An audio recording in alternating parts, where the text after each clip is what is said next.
Hola muchachos, espero que estén muy bien. Vamos a continuar con esta clase grabada con la unidad de tecnología enzimática.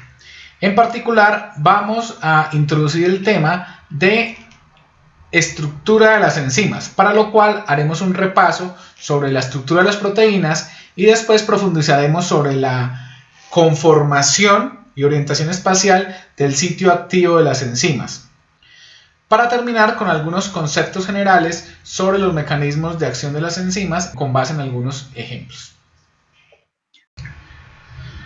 Las enzimas son proteínas globulares constituidas por una o varias cadenas polipeptídicas, es decir, cadenas de aminoácidos unidas por enlaces peptídicos. Como podemos ver acá, las proteínas entonces forman en el espacio una cadena plegada que adquiere una estructura tridimensional tal que forma lo que llamamos un sitio o centro activo. Esa sustancia que entra acá la llamamos sustrato, que ingresa al sitio activo y se transforma bajo la acción de la enzima en un producto o productos. Entonces, las enzimas son proteínas y las proteínas son cadenas de aminoácidos. Entonces, recordemos, este es un aminoácido, NH2CH, la cadena lateral, y el grupo COH, es un aminoácido. De hecho, los aminoácidos pues tienen un carbono asimétrico cuando esta R no es un hidrógeno. O sea, 19 de los 20 aminoácidos tienen propiedades ópticas. Digamos que esta es la estructura de un aminoácido cuando está en forma de cristal, o sea, en forma sólida. Pero cuando están en solución, o sea, se mezclan con el agua, ya en ese caso, un agua neutral, este grupo H tiende a disociarse, o sea, despegarse del grupo COH, y este grupo tiende a protonarse. O sea que un H más del medio tiende a venirse para acá y un H hidrógeno de acá del aminoácido tiende a irse hacia el medio. ¿Qué tiende a unirse a un grupo OH- para formar agua? Y en el agua hay grupos H+, y hay grupos OH-, y este grupo H+ tiende a pegarse acá. Entonces, ¿cuál termina siendo la estructura del aminoácido en solución? Como se representa en bioquímica, CO- en agua neutral y NH3+. Este sería el aminoácido en solución acuosa. Y este sería el aminoácido en cristal, sólido. Entonces, ¿qué es una proteína? Es una cadena de aminoácidos. Entonces empezaría, por ejemplo, el primer aminoácido acá, en solución, CH, aquí tenemos el primero, R1, y forma un enlace peptídico con el siguiente aminoácido. Este es el enlace peptídico con el siguiente aminoácido, que tiene una cadena lateral R2, y acá sigue otro enlace peptídico con otro aminoácido, etc. Entonces aquí empieza con el grupo NH2, pero que en agua es en forma de NH3+. Este es el primer aminoácido y este sería el primer enlace peptídico, o sea, entre dos aminoácidos. Este sería el segundo enlace peptídico y así sucesivamente. Y aquí sigue la cadena de aminoácidos. Entonces, un aminoácido tiene una cadena lateral R1, la cadena lateral R2, que son diferentes aminoácidos. Bien. Una proteína que empieza en un grupo NH3+, viene acá a la cadena y ella en el espacio se va enrollando. Forma, por ejemplo, una hélice alfa y al final termina en el grupo COO-. ¿Qué significa qué? Este es el primer aminoácido, este es el segundo y el último, pues sería ¿cuál? Pues este, CHRN-COO-. Este sería el extremo C de la cadena y este lo llaman el extremo N de la cadena, extremo C y extremo N. Y esta es toda la cadena. Aquí empieza con un aminoácido, 2, 3, 4, 5, hasta digamos 350 aminoácidos. Entonces aquí lo mismo, el aminoácido 1, el 1, el 2, el 3, el 4, hasta que llega, no sé, al 350, 351, 352 y termina la cadena en el extremo C. Esto es una cadena de proteína. Esa estructura que en el espacio la cadena de aminoácidos que se va plegando, es decir, va formando una estructura tridimensional, se llama estructura terciaria o ternaria. Hay moléculas de proteína que tienen además una estructura cuaternaria. ¿Qué es una estructura cuaternaria? Que tienen varias de estas cadenas y van formando, por ejemplo, un consorcio. Es una estructura cuaternaria. Y por el momento digo que esta estructura cuaternaria, por ejemplo, se va uniendo las 4 cadenas. Pueden ser 4, pueden ser 2, pueden ser 6, pueden ser 10 inclusive. Pero en este caso están uniendo las 4 cadenas, por ejemplo, por puentes de hidrógeno. Así son las proteínas. En el caso especial de las enzimas, es como un cordón que se va enrollando en el espacio y va formando una bolita. Así son las enzimas, una estructura globular en forma de esfera, de bolita. Y esa estructura, digamos que podemos dibujarle convencionalmente, no es que así sea en la naturaleza, como una superficie, lo representan así. Y se va enrollando formando una especie de bolita. Una bola, una esfera con un hueco, este hueco de acá. Por eso lo representan así. Si pusiéramos una superficie imaginaria. Pero en realidad es una cadena de aminoácidos enrollada. Ese hueco se llama sitio o centro activo de la enzima. Ya estamos hablando de enzimas, no de cualquier proteína, sino de proteínas que tienen la capacidad de acelerar la velocidad de las reacciones. Sitio o centro activo de la enzima. Entonces tenemos una cadena de aminoácidos que se enrollan en el espacio formando una estructura globular, o sea, en forma de esfera, con un hueco llamado sitio o centro activo. Cuando los aminoácidos están formando una cadena, ya podríamos decir que esto es un aminoácido. Este es otro aminoácido.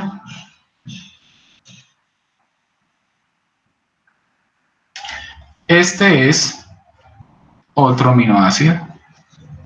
Y así sucesivamente, hasta que lleguen al último aminoácido.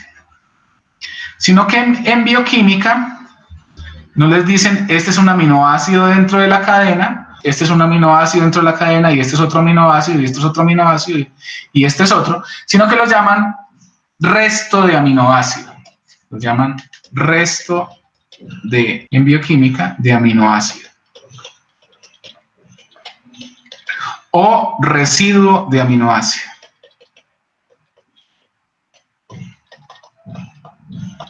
De hecho lo llaman residuo, ¿sí? Es decir, un aminoácido que no esté así, solito, si no esté formando una cadena, lo llaman resto de aminoácido. ¿Por qué? Porque ha perdido este OH, esto es lo que pierde, este OH para formar el enlace con el siguiente aminoácido. Y este pierde este hidrógeno para formar el enlace con el siguiente aminoácido, como lo vemos acá. Este CO perdió este grupo OH, y este NH de acá perdió un hidrógeno para formar el enlace peptídico. Entonces perdió algo. Como perdió algo, lo que queda es lo que llaman resto de aminoácido. Claro que generalmente en español uno habla de restos cuando queda algo más pequeño que lo inicial, pero acá lo que queda es mucho más grande y lo que salió fue muy pequeño. Pero sea como sea, así lo llaman, resto de aminoácido. En el centro activo de la enzima se aglomeran restos de aminoácidos con sus cadenas laterales. Las R's se aglomeran acá. Estas R's, ¿quiénes son? Son las cadenas laterales de los restos de aminoácido que conforman la enzima. Ahí se aglomeran. No significa que acá, donde no es el centro activo, sino en el resto de la cadena de la proteína, también hay R's, lógico, porque son aminoácidos. También hay R's. Sino que acá se van aglomerando justamente porque forman ese hueco. Algunos lo llaman de una manera un poco más sensual, a ese hueco lo llaman una invaginación. Entonces, en esa invaginación se aglomeran mucho más las cadenas laterales que en las otras partes donde no está ese hueco, esa invaginación. Ahora recordemos qué son estas cadenas laterales. Son grupos de átomos que van cambiando en dependencia del aminoácido. Esta cadena lateral puede ser de varios tipos. Por ejemplo, este es un aminoácido.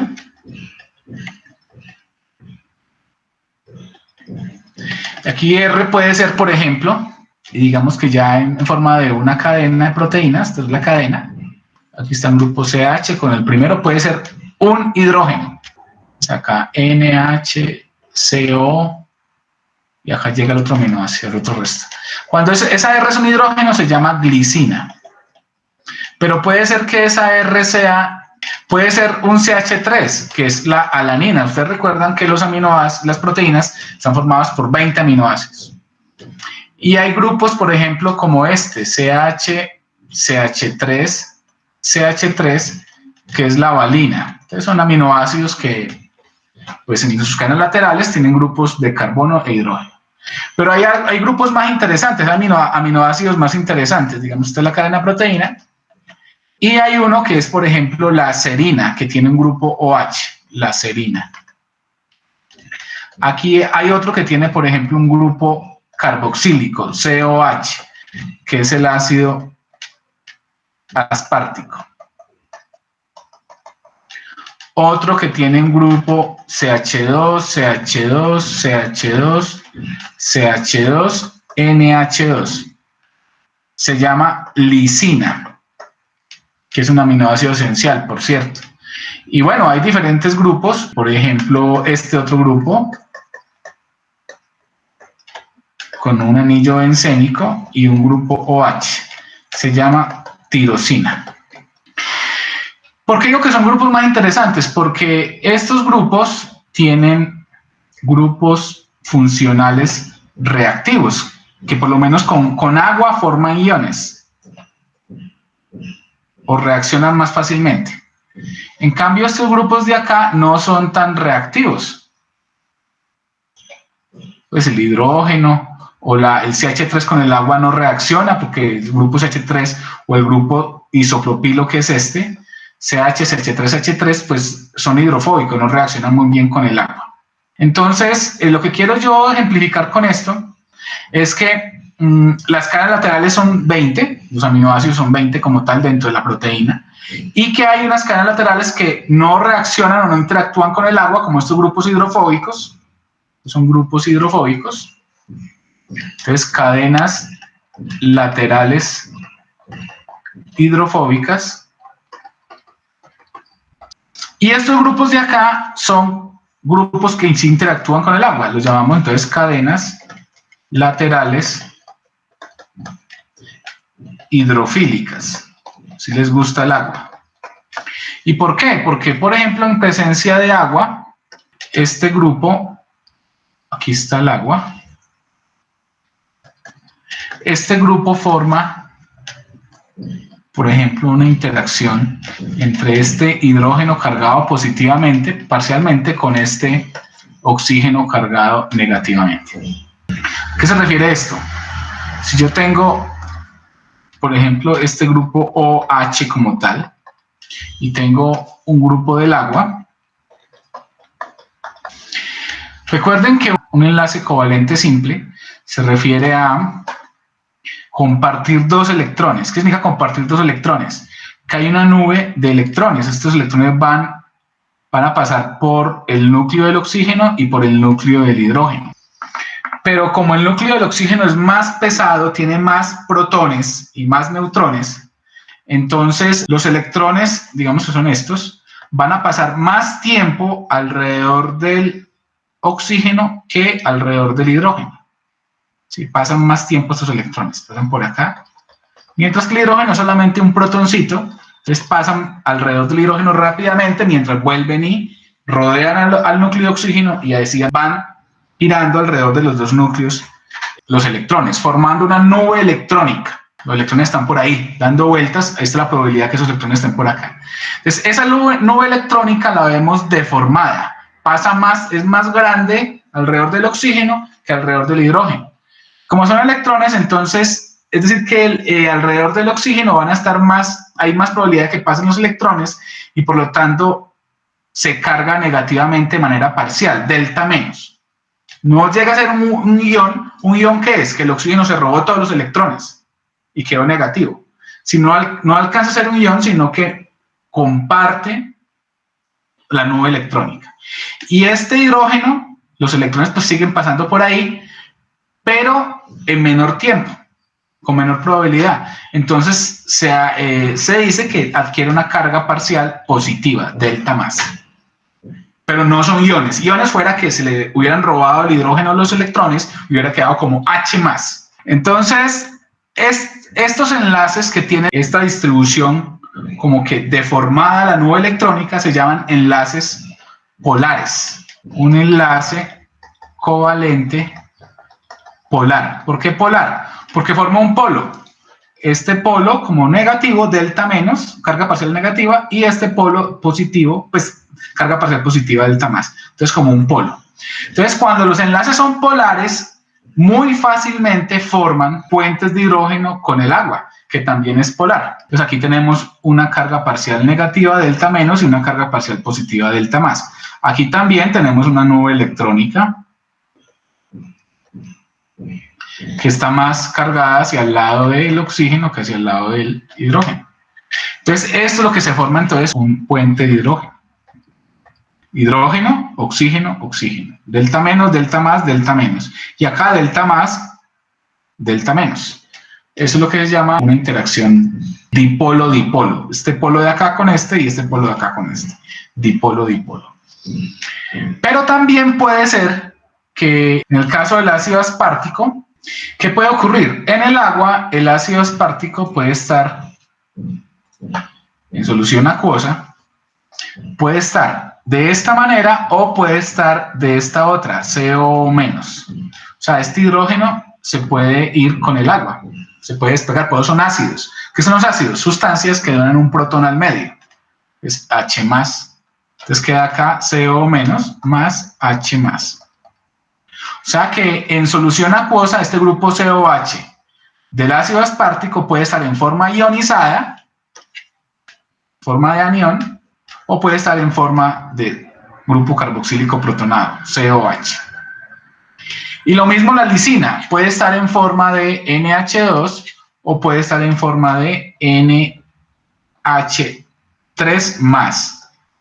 El nitrógeno con dos enlaces, NH2, y el tercero es neutral, pero el nitrógeno con 4 enlaces, 3 hidrógenos y un enlace donde se está pegando, 4, ya tiene carga positiva. Entonces la lisina puede estar en forma de NH2 o NH3+.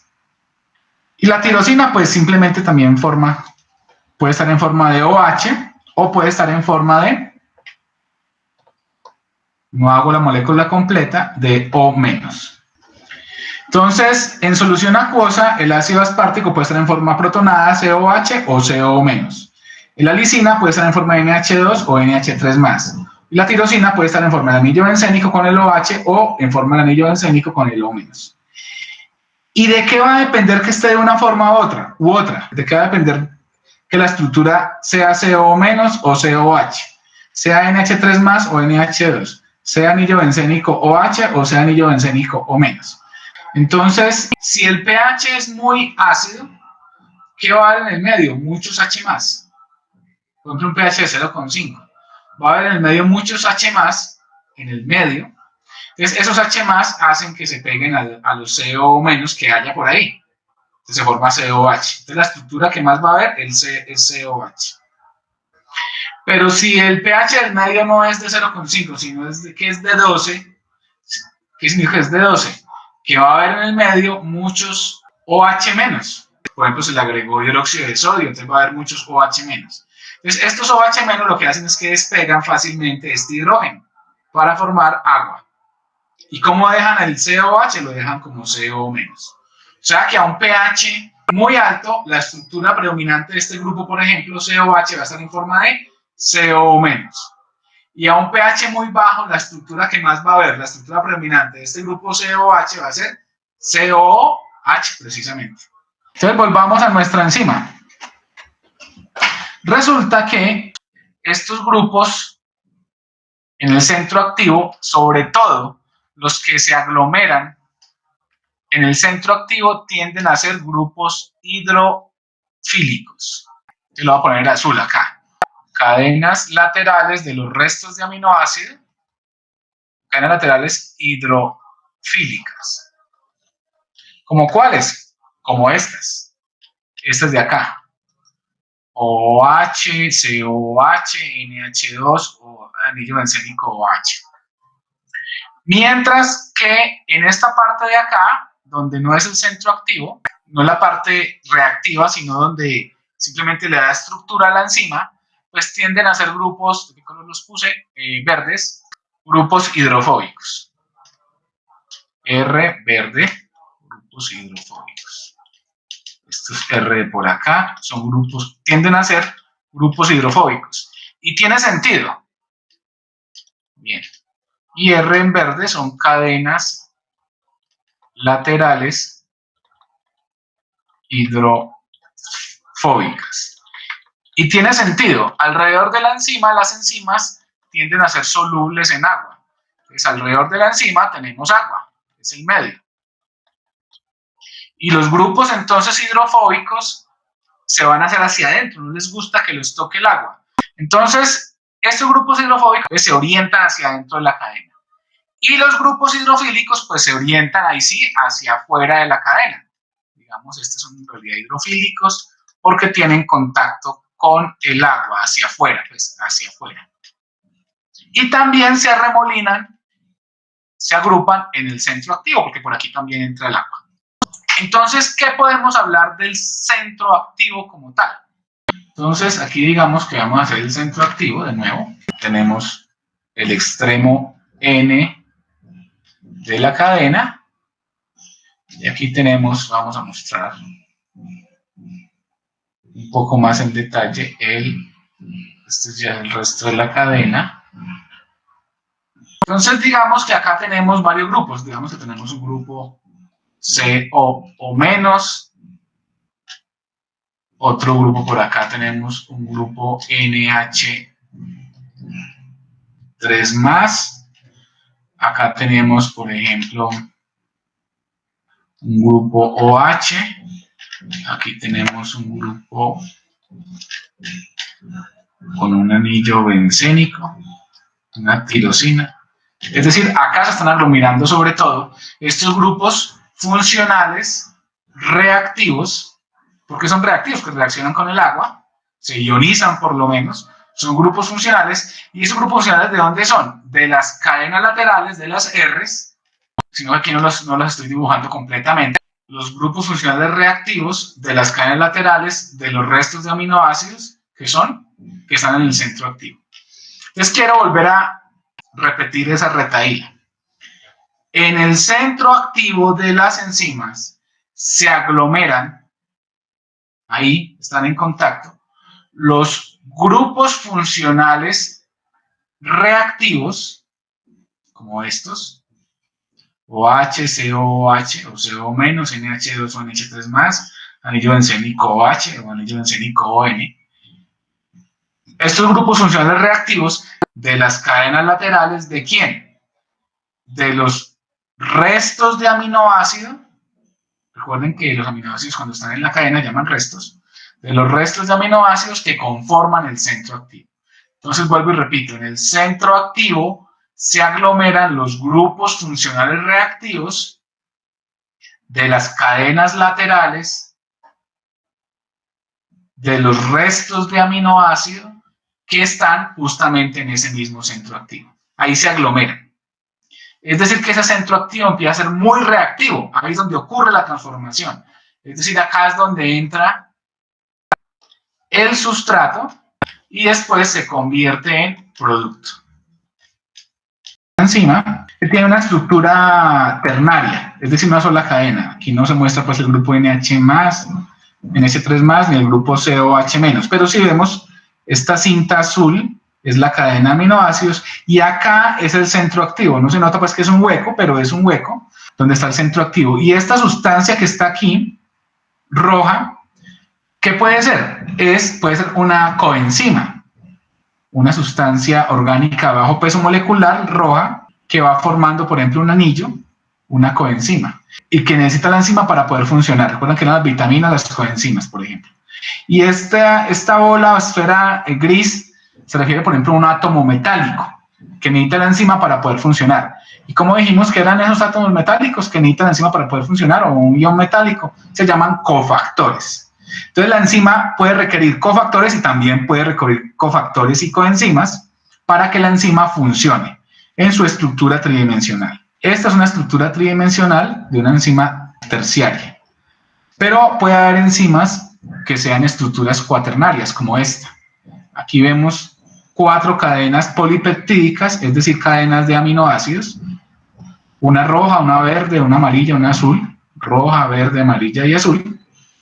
Este es el cofactor con la coenzima, que los vemos por acá, que hay uno, acá hay otro, aquí hay otro, aquí hay otro. Y aquí es donde se forma el sitio activo. En este caso tendría 4 sitios activos esta enzima, está formada por 4 subunidades o 4 cadenas polipeptídicas, es una enzima con estructura cuaternaria. Y recuerden que cuando la enzima tiene su coenzima se llama holoenzima y cuando no las tiene se llama apoenzima. Aquí sería más que cofactor, sería coenzima. Entonces a eso se refiere la estructura de las enzimas. Y el mecanismo de acción de las enzimas. Pues fíjense que acá es una forma de representar la enzima. Esto es muy complicado de dibujar. Entonces simplemente se imagina uno que hay una superficie. Tenemos acá una superficie imaginaria. Entonces se puede representar de esta manera, como una bolita que tiene un hueco, en el cual se llama sitio activo. ¿Y cuál sería el mecanismo de acción general de las enzimas? Pues que el sustrato, digamos que este sustrato sea la lactosa. La lactosa está compuesta, es un disacárido compuesto por galactosa y glucosa. Esta es la lactosa. Entonces la lactosa entra y encaja en el sitio activo. Entra al sitio activo. Específicamente se une al centro activo. Solamente ese sustrato. Otro sustrato, por ejemplo, la maltotriosa, que es un trisacárido, tiene glucosa, glucosa y glucosa, no cabe aquí en el centro activo, entonces no va a entrar. O si fuera una sola sustancia la glucosa, pues entra y vuelve y sale, no queda fijado en el centro activo. Solamente entra el sustrato para el cual la enzima es específica. Entonces el sustrato solamente entra ahí y encaja, se une, formando un complejo enzima-sustrato.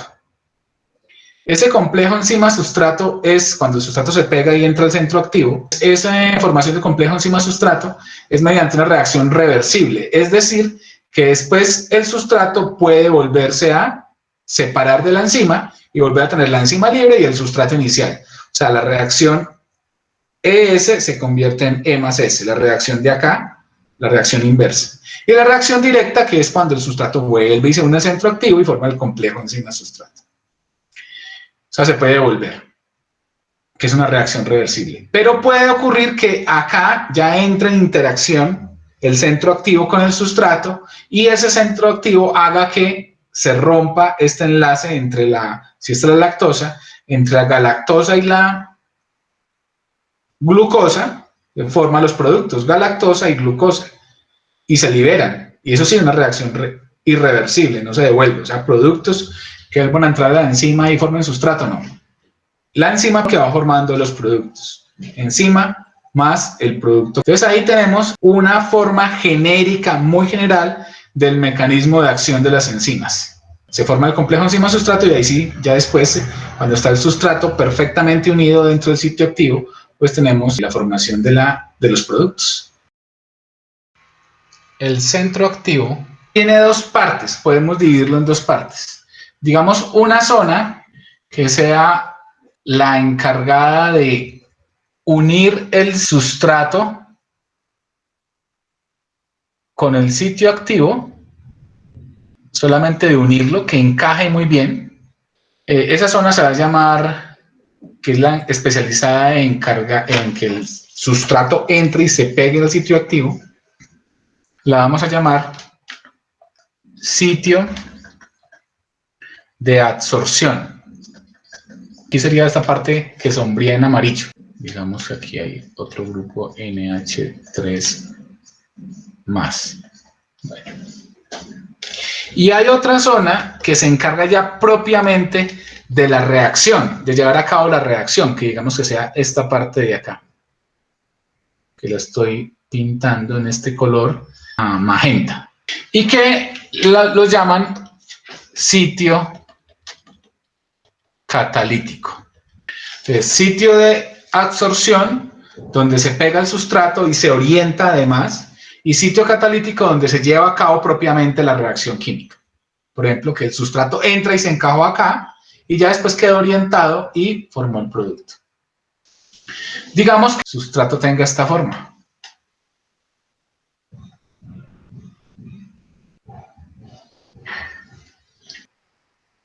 Este es el sustrato. Entonces aquí vemos cómo en el sitio de absorción el sustrato se encaja y se orienta como tiene que quedar para que en el sitio catalítico se lleve a cabo la reacción. ¿Qué reacción puede ser? Que se rompa acá y que después se formen dos fragmentos del producto. Es lo que llamamos sitio catalítico y sitio de absorción. Hay dos mecanismos que ustedes van a encontrar en todo el libro de bioquímica o biotecnología cuando se hable de enzimas, que es de cómo es que en este centro activo se logró encajar perfectamente el sustrato, específicamente el sitio de absorción, es decir, la parte del sitio activo encargada de unir el sustrato y orientarlo. Entonces hay dos mecanismos, que el primer mecanismo que es de trabajo, que él llama modelo llave-cerradura. Entonces aquí vemos la enzima en azul y vemos dos sustratos, un sustrato es la glucosa y el otro sustrato es el ATP. El ATP, antes de entrar a la reacción, tiene 3 fosfatos y le pega un fosfato a la glucosa para convertirla en glucosa 6-fosfato. Ahorita volvemos a mirar la animación. Ahí tenemos el ATP que tiene sus 3 fosfatos acá y que entra al sitio activo y entra y se une con la glucosa para pasarle ese fosfato a la glucosa y formar glucosa 6-fosfato. La enzima se llama glucosa 6-fosfatasa, es una quinasa que une grupos fosfato. Vemos que el sitio activo tiene la misma forma, encaja perfectamente con los sustratos cuando entran. Aquí son dos sustratos.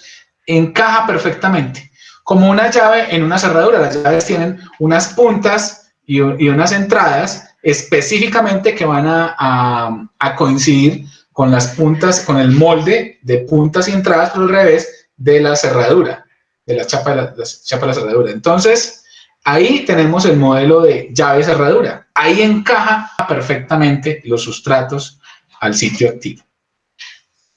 Ese es el modelo que históricamente se propuso para las enzimas, para el centro activo, llamado modelo de llave-cerradura. Pero también hay otro modelo que se llama de ajuste inducido. ¿En qué consiste? Que la enzima no es, aquí en amarillo, en realidad ustedes saben que esto es una cadena polipeptídica en el espacio, sino que lo muestran así como una superficie imaginaria. En el modelo de ajuste inducido, la enzima no es que esté estática, sino que la enzima, cuando va entrando el sustrato, se va acomodando y va rodeando el sustrato, se va ajustando. Con mucho respeto, no se me ocurre otra forma. No, imagínense el coito. Imagínense el coito. Entonces, en una relación sexual, el pene está entrando a la vagina, pero si la vagina está suficientemente lubricada, etcétera, etcétera, cuando el pene se inserta, empieza a acomodarse las paredes de la vagina al tamaño del pene y a la forma del pene. Si es pequeño, se acomoda. Si es grande, pues tendrá que estirarse, básicamente. Me disculpan el ejemplo tan gráfico, pero a esto me refiero con el modelo de ajuste inducido. En este caso, la vagina sería el sitio activo, el sitio de absorción, y el pene sería el sustrato. Aquí tenemos ejemplos del centro de absorción, es decir, la parte de la enzima del centro activo acá de abajo, que hace que el sustrato entre y encaje y además se oriente, ya sea cubriéndolo como el modelo de ajuste inducido o como el modelo de llave-cerradura. Entonces, por ejemplo, una de las formas, esta es la enzima y este de acá es el sustrato. Una de las formas en que el centro de absorción logra agarrar el sustrato es, por ejemplo, a través de enlaces iónicos. Que en la enzima, por el pH, hay un grupo CO menos, y digamos que aquí tiene un grupo CO menos como tal. Es este. Y el sustrato, este de acá, digamos que el sustrato puede ser otra proteína, y el sustrato tiene una lisina. Fíjense, este CH2, CH2, CH2 y un grupo positivo, NH3+. Entonces, una forma de que el sitio de absorción del centro activo agarre el sustrato es a través de un enlace negativo con positivo entre la enzima y el sustrato. Y acá vemos otra forma en que el centro activo, específicamente el centro de absorción, encaja con el sustrato. Es lo que se llama bolsillo hidrofóbico. ¿Por qué? Imagínense que aquí hay grupos hidrofóbicos que no les gusta el agua en la enzima, o sea, acá. Aquí también puede haber algunos grupos hidrofóbicos, acá, en esta parte de acá. Por ejemplo, grupo CH3, CH2, CH3, etcétera, que no interactúan con el agua, no les gusta. Y el sustrato también tiene un grupo hidrofóbico. El anillo bencénico solo, sin el OH, solo, tampoco le gusta el agua.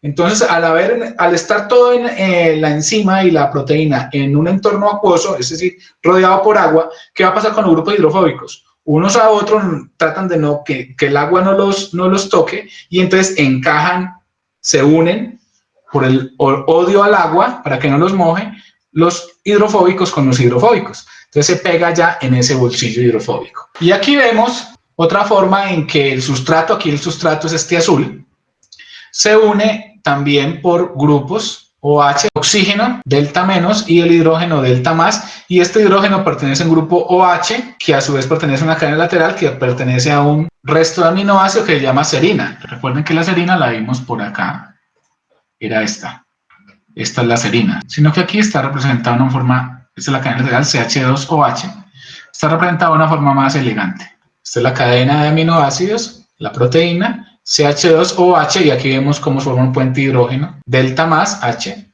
con el oxígeno del sustrato, delta menos. Y con este hidrógeno al revés, con este otro grupo OH de la treonina, esta es la treonina, y acá con un grupo NH que haya en el resto de la molécula de la enzima en amarillo y el sustrato en azul. Entonces, de esta manera, el sustrato, que es, por ejemplo, un nucleótido, una base nitrogenada, el sustrato se pega por 3 pedazos, entra, encaja y se orienta justamente en el centro de absorción.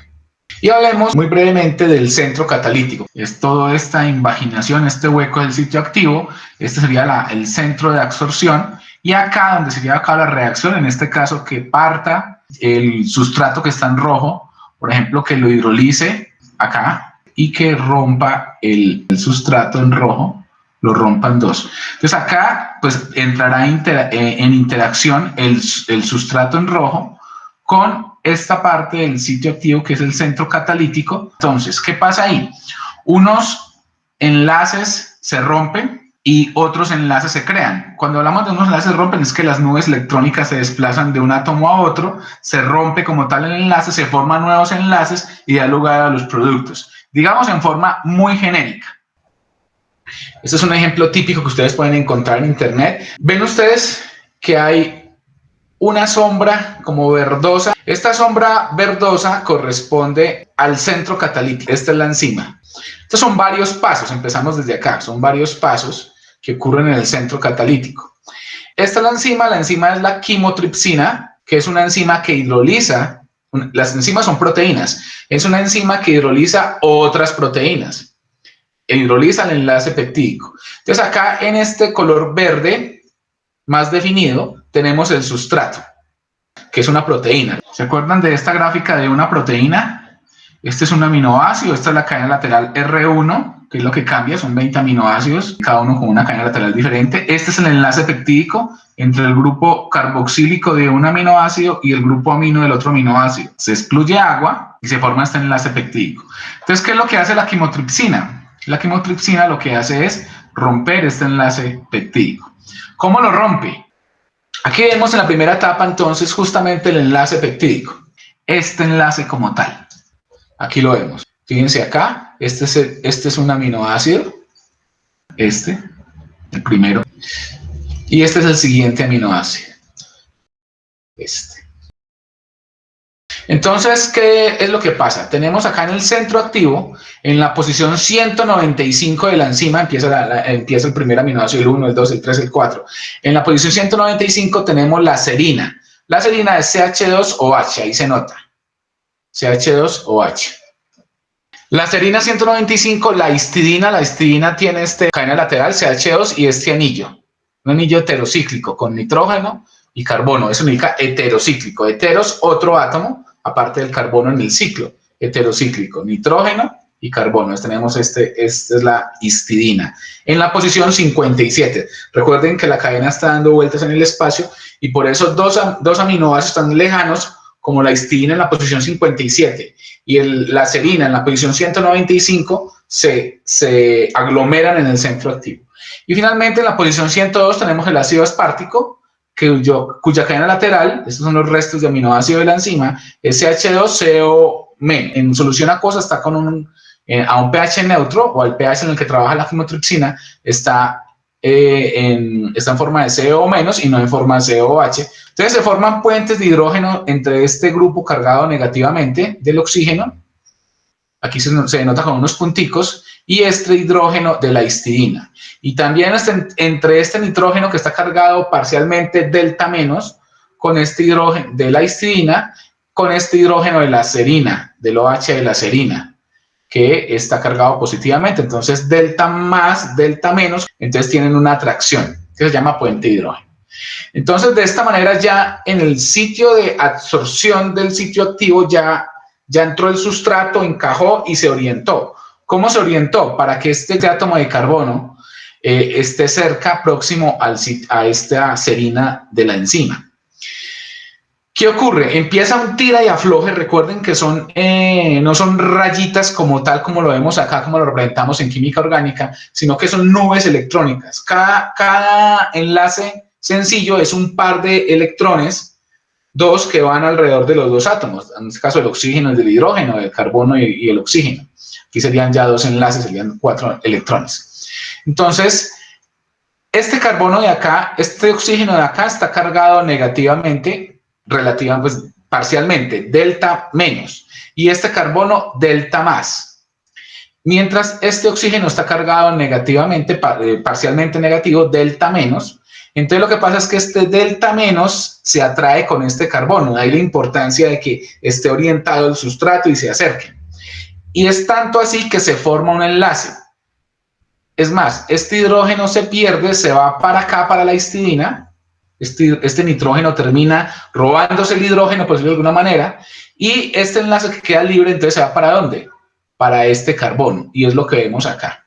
Si CH2O y se pega covalentemente, forma un enlace covalente con el sustrato, la enzima con el sustrato, enlace covalente acá. Este enlace de acá forma enlace con entonces este oxígeno, perdón, se queda sin un enlace, queda sencillo, entonces por eso adquiere la carga negativa. Después, debido a eso, esto de todas maneras, este oxígeno con carga negativa acá solo es inestable. Recuerden que el oxígeno para estar en forma estable debe estar con dos enlaces, no con uno. Entonces, ¿qué ocurre? El carbono rompe este enlace de acá, este de acá, y lo pasa acá. Este enlace de acá viene para acá. Este enlace termina rompiéndose y este enlace, este ion de acá, que en últimas es un par de electrones, viene para acá. Es un electrón, perdón, viene para acá. Entonces el electrón de acá con el electrón de acá forma este enlace de acá. Y eso hace que se rompa este grupo de acá. Entonces se rompe y por eso vemos que el fragmento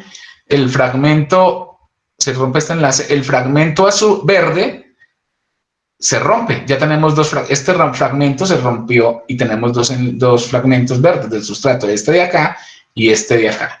Entonces, ¿qué logramos? Aquí justamente lo que logramos este es el enlace peptídico. El rompimiento del enlace peptídico. Este fragmento de acá lo llaman acilenzima, que es la enzima. Fíjense que aquí está la enzima como tal, en un verde claro o sombreado, y se pegó covalentemente a un pedazo del sustrato, por eso se llama acilenzima. Y el otro pedazo, ¿por dónde quedó? ¿Quién lo jaló? Por decir algo, lo jaló estos otros grupos del sitio activo. ¿Cómo lo jaló? Pues este nitrógeno volvió y se pegó a este. Estaba este hidrógeno de acá. Entonces, este hidrógeno de acá viene para acá. Al romperse este, queda el nitrógeno faltándole un enlace. Al romperse este de acá, el nitrógeno queda faltando un enlace. Y es lo que vemos acá. Aquí ya se pegó. Y a su vez, cuando se pegó el hidrógeno, pues siguió ahí formando un enlace, un puente de hidrógeno, perdón, con la histidina y con el ácido aspartico. O sea que por un lado, es como si estuvieran jalando de la cuerda por diferentes lados. Por un lado, por el lado de arriba, con la serina, se forma queda un pedazo del sustrato verde oscuro, y por el otro lado va jalando, va atrayendo el otro lado el otro pedazo del sustrato, ¿ya? Que lo llaman producto amino. Después llega el agua. Y el agua entonces se interpone entre el grupo que teníamos antes. Esta agua que tenemos acá viene y desplaza a todo este grupo del sustrato. Aquí hay un enlace, unos puentes de hidrógeno que son débiles. Entonces llega el agua y desplaza esto. Entonces sale un producto de la enzima. Recuerden que lo que hace la quimiotoxina es romper el sustrato de la proteína en dos. Entonces sale una mitad, digamos, o un fragmento. Y acá llega el agua y empieza a formar un puente de hidrógeno con la histidina y se acerca a esta parte del otro grupo que había quedado pegado del sustrato. Se acerca y entonces, ¿qué vemos? Este OH viene y se pega acá, ¿sí? Porque este enlace viene para acá. Y al venir un enlace, este enlace doble para acá, pues va a quedar el oxígeno suelto, por eso queda con O-. Y se forma este complejo. OH acá, carbono con 4 enlaces, pero el oxígeno quedó con 1, entonces por eso quedó negativo. Y abajo, el hidrógeno pasa a la histidina. Aquí lo vemos, ¿sí? El hidrógeno pasa a la histidina y forma un enlace sencillo de acá. Y ya finalmente, lógicamente, este compuesto se llama intermediario tetraédrico, es inestable y finalmente se rompe acá. Este enlace se rompe porque este va para acá y este hidrógeno se pasa para acá. Forma OH, fíjense, y este enlace se rompe y pasa para acá y ya tenemos el otro producto que sale. Entonces ya vemos cómo la enzima entró, una proteína que es el sustrato verde, y la enzima en el centro catalítico lo rompió, fragmentó este enlace peptídico, lo hidrolizó y lo cortó en 2 pedazos.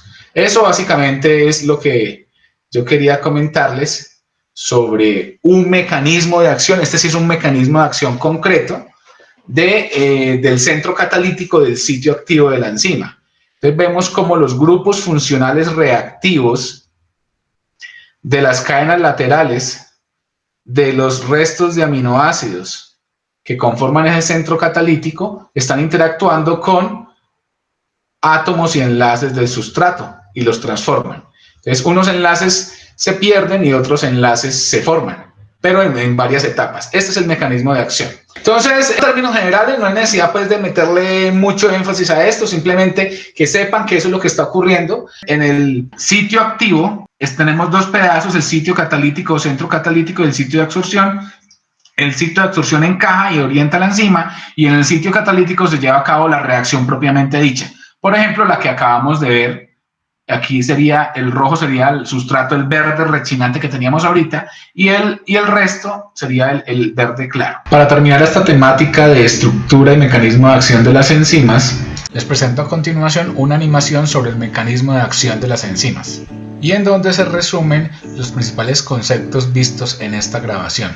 En particular, se presenta el mecanismo de acción de una de las enzimas del ciclo de Krebs, mediante una animación en 3 dimensiones. Espero que la traducción que realicé sea suficientemente clara, al igual que los rótulos que incluyen el video.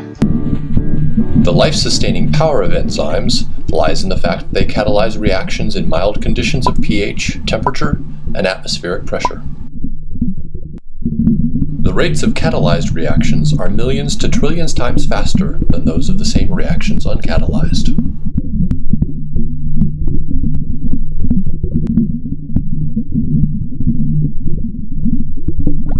To speed up a reaction in the absence of enzyme, additional energy would need to be provided as heat, which jostles the substrates and occasionally provides enough energy to trigger a reaction. In the course of most reactions, an unstable and highly energetic transition state is formed as the substrates are transformed into products.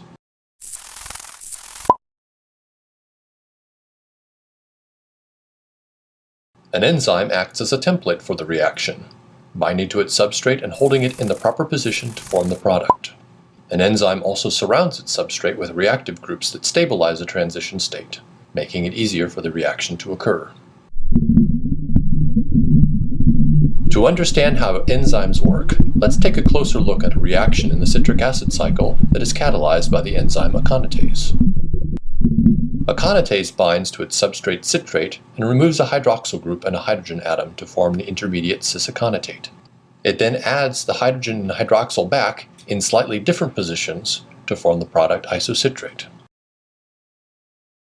In the active site, some amino acids are perfectly positioned to recognize the substrate and hold it in the optimal position for the reaction to begin. Some amino acids are involved in recognizing and holding the substrate.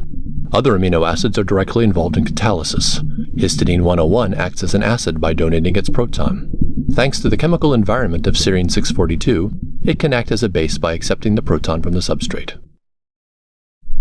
The active site of aconitase also contains an iron-sulfur cluster that stabilizes the substrate electrostatically and helps to position it relative to the catalytic residues. The first step in the reaction is dehydration. In this step, histidine acts as an acid and protonates the hydroxyl on the substrate, allowing it to leave as a water molecule. Serine then acts as a base, extracting a hydrogen atom from the opposite side of the substrate, forming the intermediate cis-aconitate. Cis-aconitate then flips upside down, and the complementary hydration reaction is performed. In this step, histidine grabs a hydrogen atom from a passing water molecule, placing the resulting hydroxyl group back onto the substrate. Serine then returns its hydrogen atom, and the final product isocitrate is released. Notice that the enzyme itself was not changed by the reaction. It extracted a hydroxyl group and a hydrogen atom, and then put them back, thus starting and ending in the same state. This is the hallmark of a catalyst. When it finishes a reaction, it is ready for the next, so it can perform thousands of reactions in a row. Notice also that the shape of an active site is often flexible. Many enzymes surround their substrates, enclosing them to form the perfect environment for a reaction. Enzymes are fundamental to life on Earth, working every second of every day to maintain life processes in every cell and every living creature on the planet.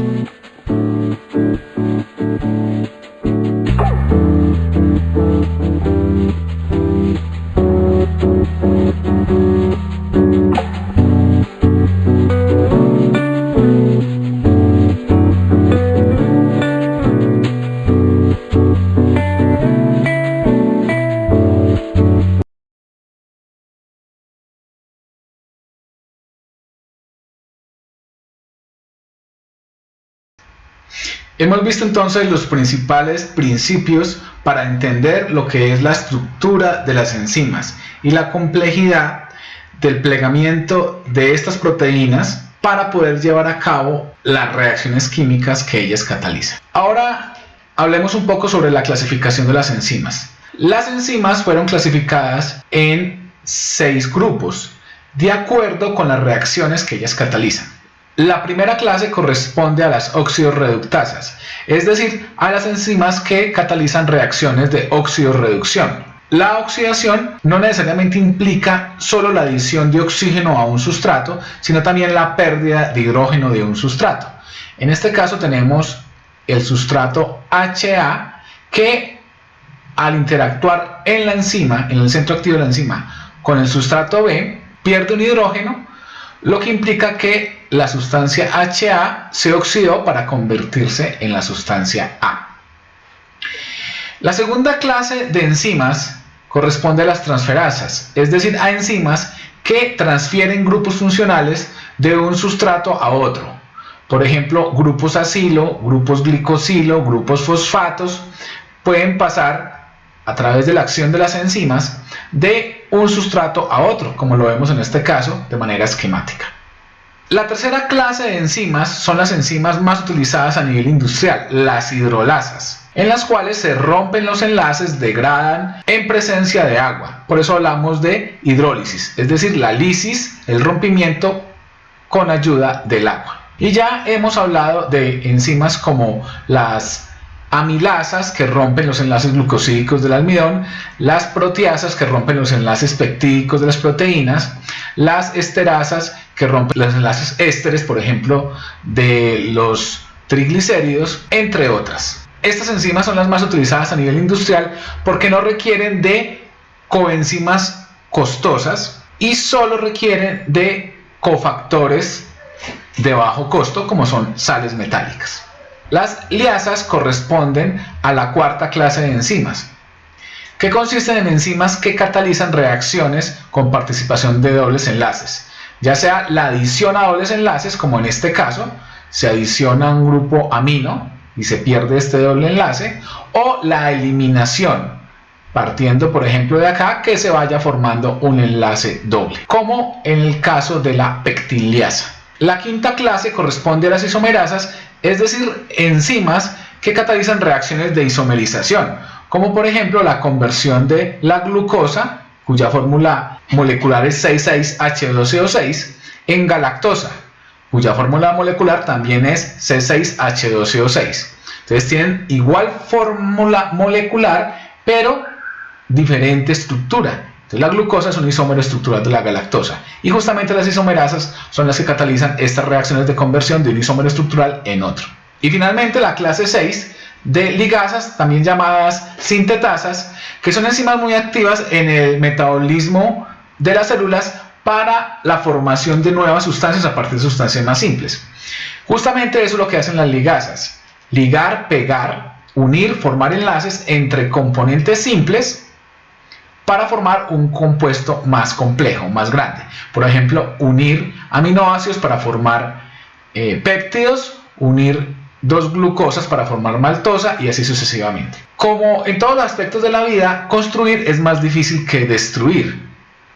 Entonces las ligasas, a diferencia de las hidrolasas, sí requieren de coenzimas costosas, como el ATP, el trifosfato de adenosina. El ATP entonces proporciona, al hidrolizarse y formar adenosín difosfato, suministra la energía necesaria para formar el enlace entre estos dos componentes. Por eso estas enzimas, aunque son muy útiles, tienen bastantes aplicaciones, a nivel industrial se usan muy poco porque es muy difícil conseguir estas coenzimas para poderlas agregar a un bioreactor y que las ligasas cumplan su función. Considerando estas 6 clases, estos 6 grandes grupos de enzimas por tipo de reacción que catalizan, la Enzyme Commission, que es una comisión especializada que se organizó en los años 70 en un congreso internacional de química pura y aplicada, definió un sistema de clasificación y codificación de las enzimas. Este sistema empieza con las letras EC, que en inglés corresponden a Enzyme Commission, aunque también se podría tomar como Enzyme Classification. En este caso, el código de clasificación consta de 4 números. El primer número corresponde a la clase de la enzima. En este caso tenemos la clase 3, que como recordarán corresponde a las hidrolasas. El número 2 corresponde a la subclase, es decir, un tipo de reacciones, en este caso hidrólisis, que este tipo de enzima realiza. En este caso, esta enzima lleva a cabo reacciones de hidrólisis de enlaces glucosídicos. El siguiente número corresponde a la subclase, en la cual se particulariza la reacción que cataliza esta enzima. En este caso, la catálisis de enlaces glucosídicos del tipo beta 1,4. Y finalmente, el último número corresponde ya a la enzima propiamente dicha, la 108. Entonces, este número S3.2.1.108 corresponde a la enzima beta-galactosidasa o lactasa, que es una enzima que hidroliza los enlaces beta 1,4 entre la glucosa y la galactosa, que componen el disacárido lactosa. Entonces la lactasa hidroliza la lactosa. Muy bien, muchachos, damos así por terminada esta clase pregrabada, clase asincrónica, sobre la estructura y mecanismo de acción de las enzimas. Cuídense mucho y que estén muy bien. Hasta luego.